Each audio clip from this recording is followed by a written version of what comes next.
Tonight, we're getting a look at what it's like to be on the front lines of the coronavirus, how nurses are dealing with the added pressure in hospitals. And restrictions ordered for daycares in Wisconsin by the governor, what it means for your kids. From CBS3 Duluth, this is the CBS3 News at 6. Good evening, I'm Kristen Baki. And I'm Anthony Matt. Thanks for joining us. Twin Ports nurses are on high alert as they are on the front lines of testing people for potential cases of coronavirus. CBS3's Emma Quinn joins us live from outside Essentia Health. And Emma, you heard from a nurse there. What did he have to say?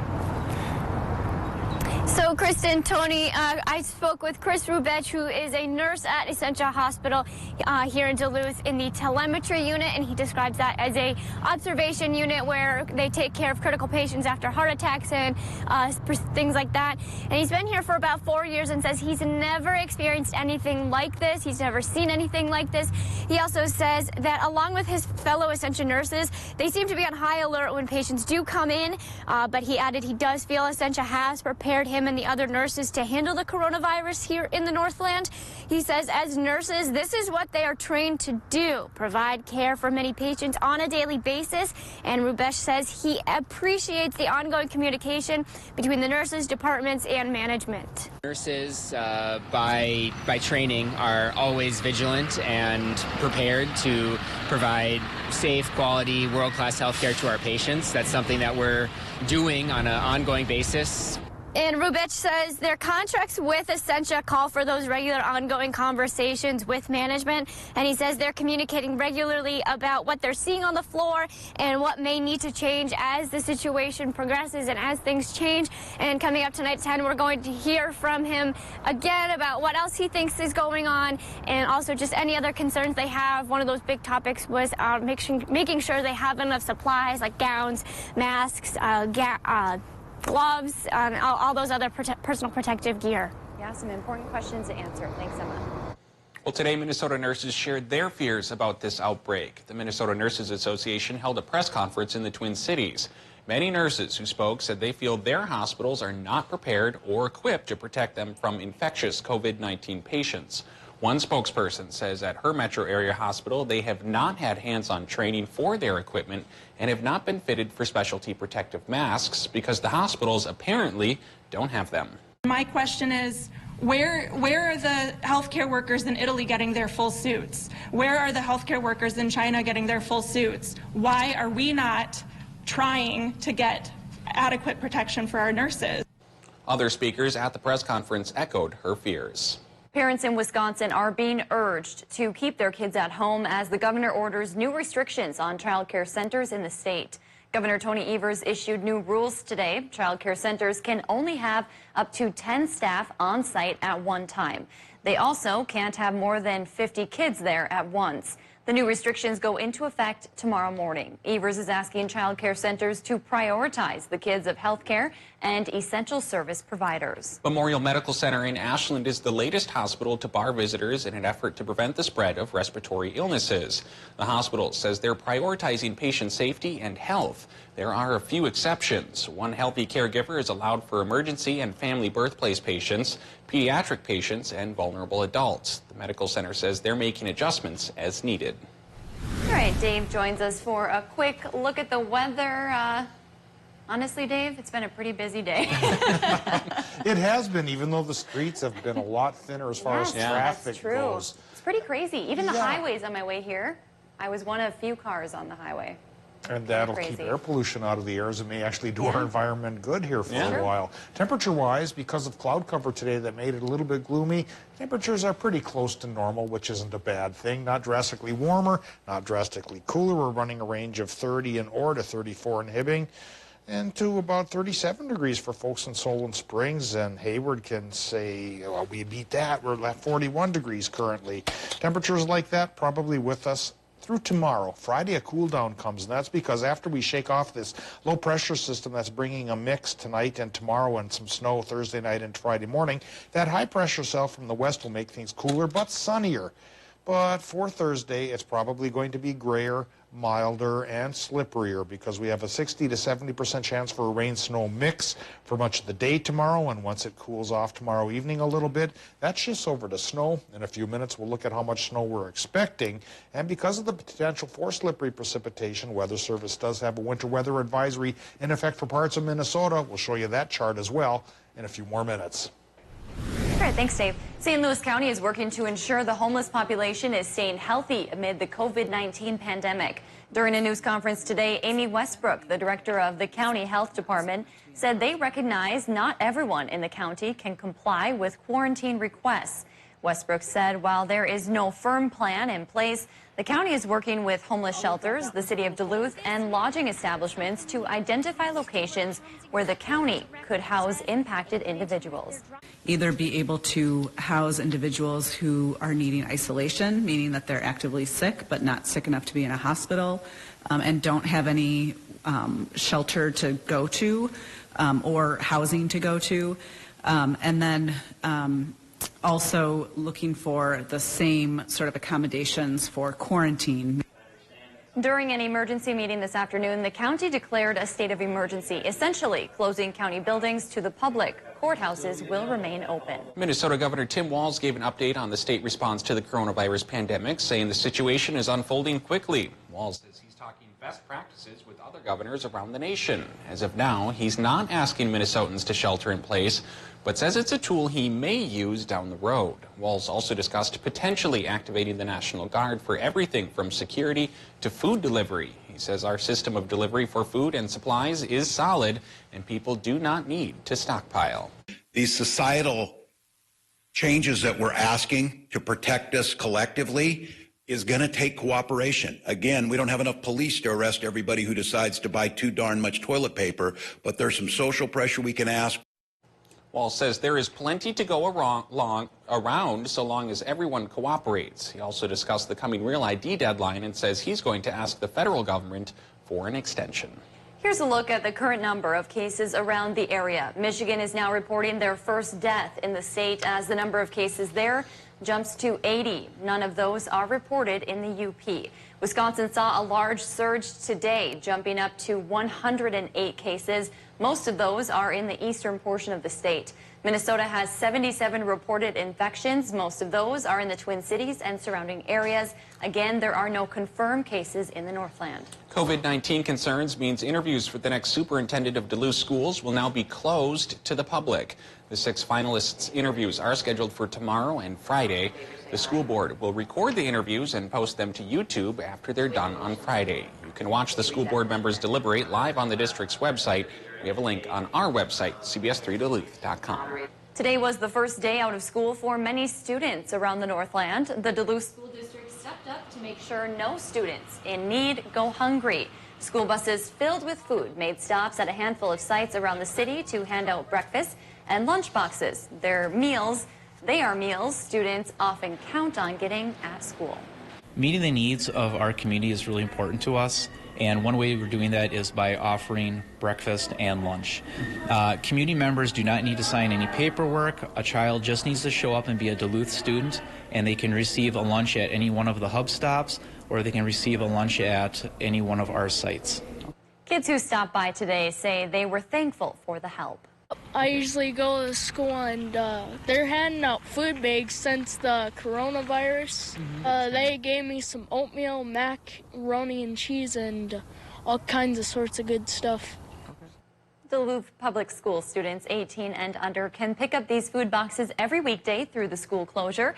It's expected to run through March 27th in Minnesota. You can find a list of pickup locations on our website, CBS3Duluth.com. Meanwhile, the FDA is asking people not to empty shelves at grocery stores. The agency says there is no nationwide food shortage and people should not be overbuying food at this time. They say low supplies on certain items will be restocked soon. The Damiano Center is stepping up to help vulnerable people. Today, they served free meals to those in need. They're also making changes to help stop the spread of coronavirus. The Duluth Homeless Center has closed all of its programs and completely closed the building to everyone except volunteers and staff. The center's executive director says the free meal program will continue just with a few changes. All of our programs are closed except for our 2 meal programs. So we're serving at all of our normal meal times that we always serve at. We're just serving them out in the parking lot for our community kitchen. We're still doing bag lunches to go. He says everyone he has talked to today was very grateful to see the center still providing free meals during a time like this. Today, we learned Governor Tim Walz's order to close restaurants, bars, and other places in Minnesota where people gather also includes hair and nail salons. They were ordered to shut down as of 5 p.m. Tuesday. Duluth's Color Lounge is just one of those salons closing. The dozen stylists there are all independent, meaning they technically own their own business and rent a chair out of one building. Brianna Honer is the owner of the salon. She says she feels helpless, but also hopeful that everything will work out in the end. You know, in this time, there's nothing we can do. We're hoping that these next 10 days is all that this is. We're hoping that we can be back, have our doors open and be back to regular business by the 27th at 5 p.m. Honer added many of her customers are trying to help their stylist by paying for canceled appointments and buying gift cards. If you work in Minnesota and your employment has been affected by COVID-19, you can apply for benefits. The state says they are adjusting the process to make it easier to apply. Over in Wisconsin, certain people out of work may qualify for benefits. We have information on both states' policies on our website, CBS3Duluth.com. Meanwhile, applications for unemployment are skyrocketing in Minnesota. Every 2 hours yesterday, 2,000 new unemployment applications came in. That compares with about 4,250 per hour last week. The week's total has topped 31,000. And be sure to stick with CBS3 on our website and on our Facebook for all the latest coronavirus information. We have a special section for closing and impacts related to COVID-19. Just click the coronavirus tab. Still to come on Live Local CBS 3, the Catholic churches pull out all the stops to contain the spread of COVID-19. What they're doing coming up. Record high temp for today is 73 from 2012. Today's high temp was 40 degrees cooler than that.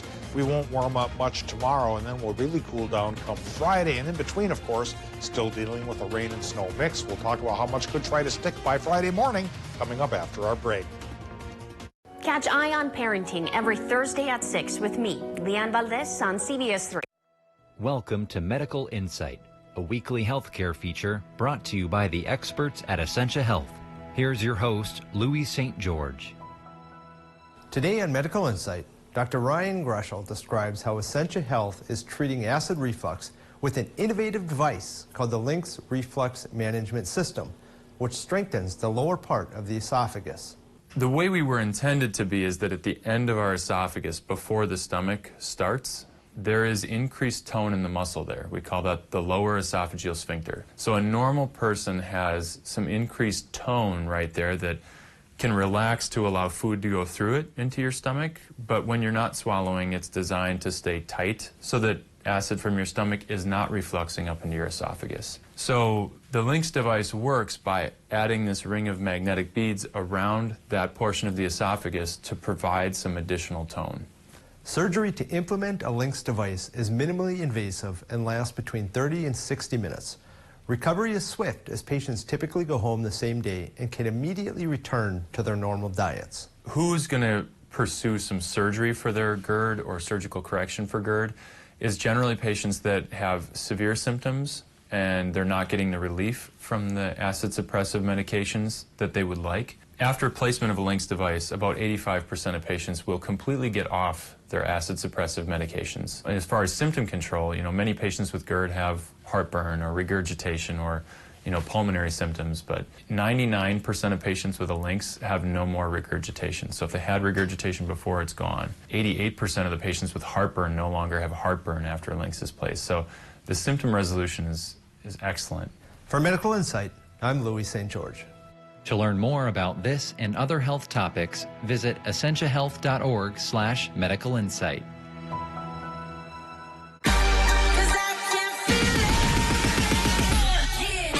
Extreme speed. Soar from 60 meg up to 1 gig. Extreme Wi-Fi 360. It's 360 degrees of coverage and a whole new way to Wi-Fi. Extreme power. Streaming so real you can feel it. Feel it. Extreme reliability. Because your life depends on it.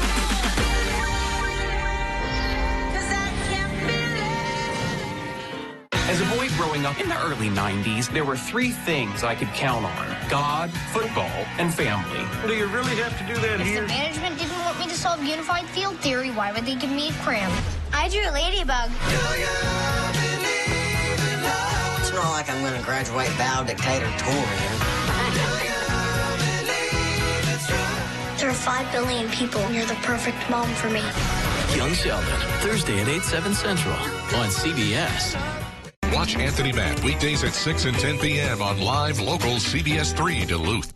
CBS3 weather is brought to you by Lulich Implement. Now, the CBS3 Duluth Weather Max forecast with meteorologist Dave Anderson. Well, our low pressure system is here and it's brought in the clouds and some hit or miss rain showers and snow flurries today. Hasn't been too drastic, but it could get a little bit slipperier tonight and in through tomorrow. So our friends at the Weather Service have already issued a winter weather advisory for northeastern Minnesota in effect until at least noon tomorrow, perhaps a little bit longer if needed. And don't be too surprised if it slides into Wisconsin and the UP before all is said and done, because this low pressure system is really just making its presence felt now and may pack more of a punch as we go into tomorrow night and through early Friday morning. We'll show you how much snow could stick in just a little bit, but right now we're going to show you what's coming around for the current conditions from the airport in Duluth. It's 32 degrees and the relative humidity is 82%. Easterly wind has calmed down. It's only going 8 miles per hour, and the air pressure is going down as that low gets closer, 1,019 millibars. Doppler map right now shows that we've been getting a little bit of light rain, especially down towards Pine County in Minnesota, and a little bit of light snow, especially in the central parts of St. Louis County. It's been more hit or miss, like I mentioned, than steady and sure, but it could become more like that as we go through tonight and into tomorrow as well. So from the here and now, let's go into what's coming our way for Thursday.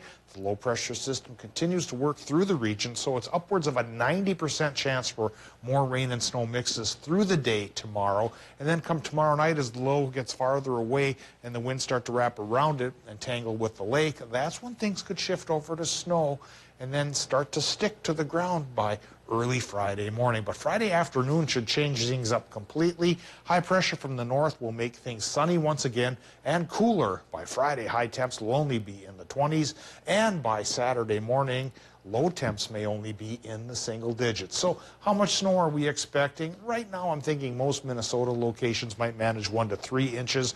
And again, thanks to that lake influence, 3 to 6 possible for Wisconsin and Michigan. And into the heart of the snow belt itself, especially around the Ironwood-Bessemer area, could be a few more inches than that and towards Guile, Wisconsin, our snow kings. Well, tonight, temperature-wise in Minnesota, we're looking for low temps to run from 24 near International Falls to 33 by the lake. 70% chance for the rain-snow mix, just in case your town hasn't seen it yet.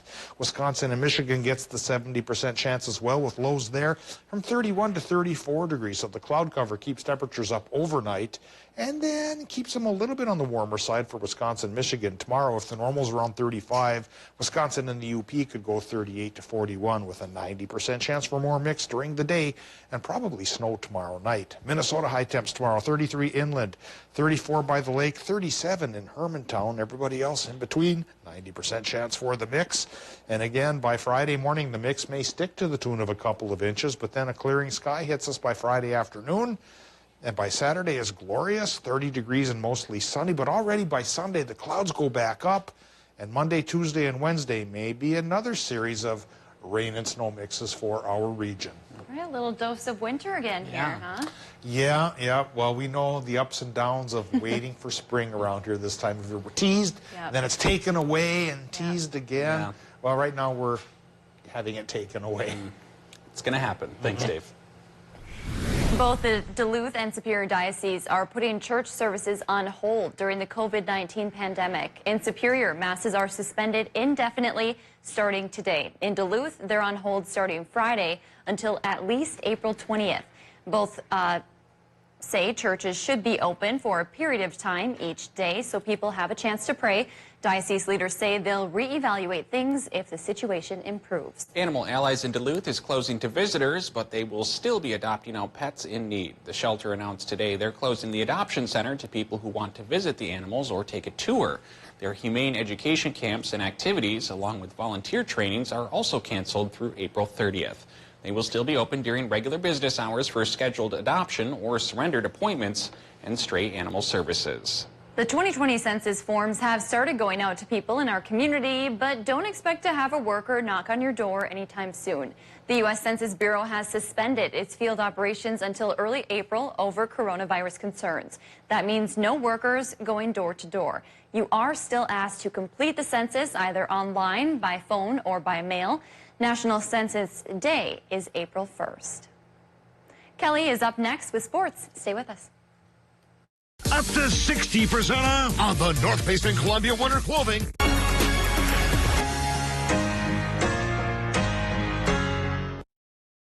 CBS3 live cams are brought to you by Kohler Chevrolet Buick GMC Cadillac. You're not just getting a car, you're getting Kohler.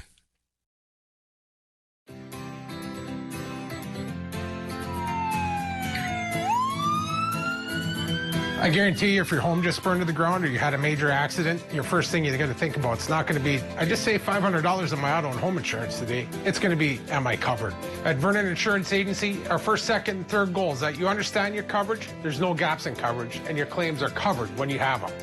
Call Vernon Insurance Agency today, 218-384-3970. Keep scrolling. Order food. Skim headlines. Order shoes.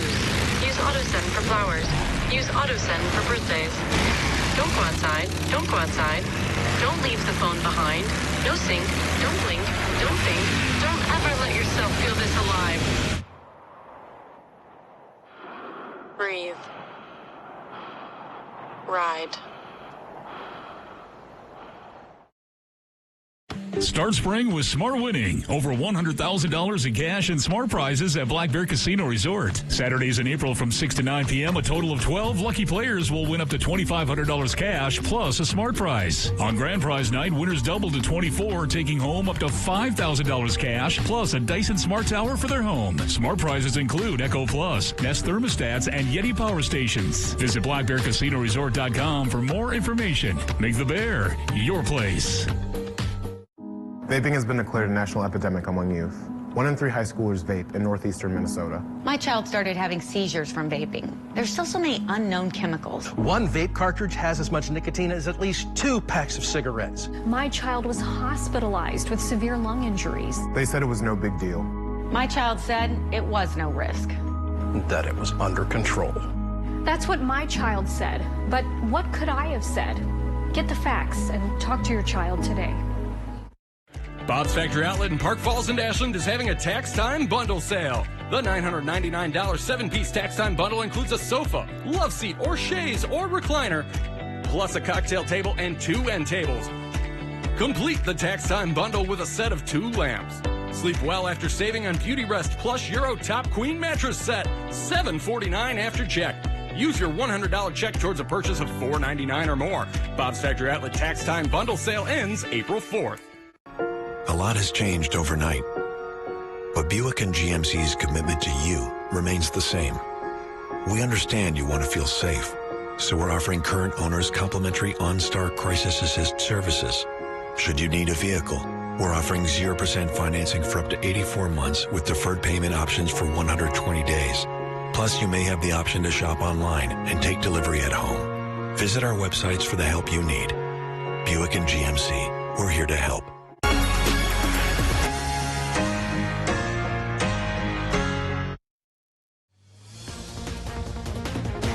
Now, CBS3 Sports with Kelly Hinson. Jack Connolly, Junior Lassard, Chris Marinucci, Bill Watson, Tom Kerbers. What do all these guys have in common? All of them were Hobie Baker Award recipients. As of today, Junior Hibbing native Scott Prunovich is hoping to join that group. Prunovich was announced as a top 10 finalist for the prestigious College Hockey Award. The defenseman is the first to be nominated since Connolly back in 2012. Perunovich has had an outstanding year for the books in his junior campaign. His 34 assists and 6 goals are without rival in the NCHC. The two-time All-American's 22 power play points and 34 assists also ranked first and second, respectively, among all NCAA skaters. Scott is the 9th Bulldog ever to be nominated for the award. The winner will be announced on April 2nd on the NHL Network. Since the award was introduced in 1980-1981, no school in the entire country has produced more winners than that of the UMD Bulldogs. And UMD has had a pretty rich history of guys being successful at the professional level, even with the way that this season came to a halt that doesn't look like it's going to stop, because senior defenseman and captain Nick Wolf is the first guy this year to officially sign with an NHL organization. Wolf, a native from Eagan, Minnesota, has signed a 1-year entry deal contract with the Boston Bruins. Wolf served as co-captain for this year's squad. In his time at UMD, Wolf was a part of 3 national championships. The last 2 he helped win. Wolf notched 10 points, all assists this past season. He's taken shifts in 156 lifetime games, which is the 5th most out of any NCAA Division I player. That includes 12 NCAA tournament outings, just 2 shy of the national record. The UMD men's basketball team continues to add to its recruiting class. The newest addition is guard Joshua Brown from Park Center High School. Brown verbally announced his commitment via his personal Twitter page earlier today. In 26 games for the Pirates, Brown averaged 14 points per game. The Bulldogs graduate 3 from that guard position. That includes Logan Rorscheib, Trevor Entwistle, and Cody Tomlinson. After the Vikings parted ways with defensive tackle Linval Joseph on Friday, the 10-year vet found his new home today. Joseph agreed to a 2-year, $17 million deal with the Los Angeles Chargers. He spent the last 6 seasons in Minnesota and is coming off a season in which he had 44 tackles, 3 sacks, and 1 forced fumble. With Joseph out of the picture, the Vikings will likely turn to Jaleel Johnson and Jalen Holmes to fill that position. It was also announced, according to Josina Anderson of ESPN, that the Vikes have signed nose guard Michael Pierce from the Ravens as well to replace him. And per a report by the Star Tribune, the Vikings are bringing back Sean Mannion to back up Kirk Cousins at quarterback. It's a 1-year deal. Mannion started 1 game last season, their meaningless Week 17 loss to the Bears. Mannion was 12 for 21 with 2 interceptions and no touchdowns. This will be his 6th year in the NFL and 2nd with the Vikings. I just got to give a shout out to the Iron Range. Kristen, that's a pretty big deal for Scott Perunovich, Hibbing native, to get that award. Huge deal. Yeah. I'm excited for him. Hopefully, pretty awesome. Hopefully he gets it. Hopefully. Thanks, Kelly. Yeah. All right, Dave is here now for a final look at the weather. Some snow headed our way, huh? Yeah, some towns have tasted a little bit here today, and there's still a chance more tonight and tomorrow in through Friday morning. By the time things wrap Friday morning here, we could have a couple of inches around the region. That gives way to sunshine by Friday afternoon, at least for the first half of the weekend. Sunday, though, clouds start to increase once again, setting us up for 30 to 50% chances for another go-around with mixes Monday, Tuesday, and indeed Wednesday. All right, maybe get the shovels out. Thanks for joining us. We'll see you at 10.